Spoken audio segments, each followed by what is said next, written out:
Hello friends, आप सभी का स्वागत है आपके अपने यूट्यूब चैनल मैथ म्यूजिक पर। तो आज के इस वीडियो में हम लोग क्लास 10 का मैथ एनसीईआरटी बुक का प्रश्नावली 9.1 यानी हाइट एंड डिस्टेंस अर्थात ऊंचाई और दूरी चैप्टर का 5वां क्वेश्चन इस वीडियो में करना सीखेंगे। इससे पिछले वीडियो में हम लोग 4 क्वेश्चन बना चुके हैं। तो आज के इस वीडियो में हम लोग 5वां क्वेश्चन बनाना सीखेंगे। क्वेश्चन है, भूमि से 60 मीटर की ऊंचाई पर एक पतंग उड़ रही है। पतंग में लगी डोर को अस्थायी रूप से भूमि के एक बिंदु से बांध दिया गया है। भूमि के साथ डोर का झुकाव 60 डिग्री है। यह मानकर कि डोर में कोई ढील नहीं है, तो डोरी की लंबाई ज्ञात कीजिए। इस क्वेश्चन को बनाने के लिए सबसे पहले एक चित्र बनाएंगे। इस क्वेश्चन को बनाने के लिए सबसे पहले इस तरह से एक चित्र बना लेंगे।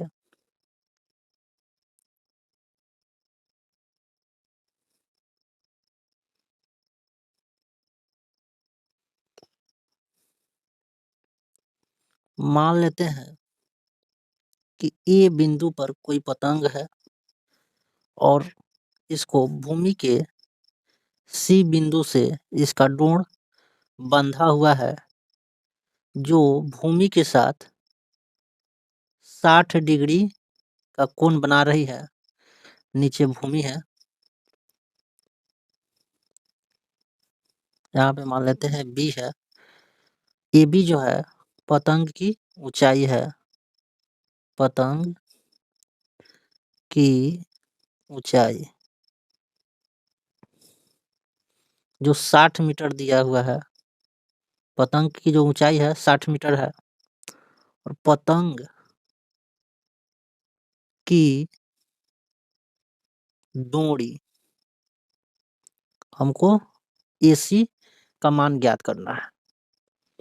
यहाँ पे हमारा 90 डिग्री का कोण बनेगा। इसके सामने वाली भुजा हमारा क्या हो जाएगा, कर्ण होगा। और इधर लंब हमको दिया गया है ये भी। इस कोण के लिए सामने की भुजा लंब हो जाएगा और 90 डिग्री के सामने का भुजा कर्ण होता है, यानी एसी। हमको लंब और कर्ण में किसका संबंध होता है, साइन का। तो साइन का मान लेकर के चलेंगे। यहाँ पे चाहेंगे तो डायरेक्ट भी हम साइन 60 डिग्री का मान रख करके बना लेंगे, लेकिन कुछ भाषा के साथ बनाएंगे तो पूरी 5 नंबर मिलेगा। अन्यथा आपको 5 नंबर का क्वेश्चन होगा तो 3 नंबर या 4 नंबर ही मिलेगा। इसलिए हम लोग पूरा 5 नंबर लेना चाहेंगे, तो इसके लिए सबसे पहले यहाँ पे हम हल लिखेंगे और कुछ भाषा लिखेंगे। ऐसा कुछ इस तरह से लिखेंगे। मान लिया कि उड़ रही पतंग की डोरी ऐसी है जो भूमि के साथ 60 डिग्री का कोण बना रही है तथा AB पतंग की ऊंचाई है जो 60 मीटर है। तो हमें पतंग की डोरी की लंबाई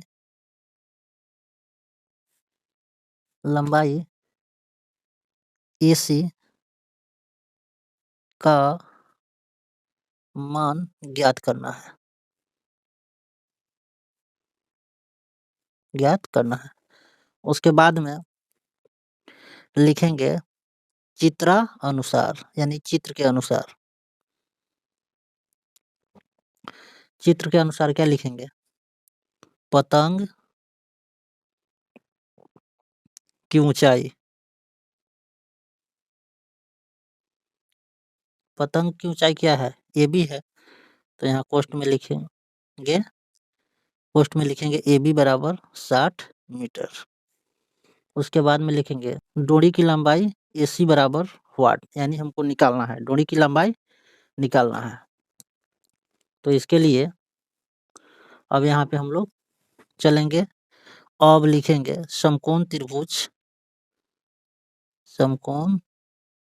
त्रिभुज ABC में।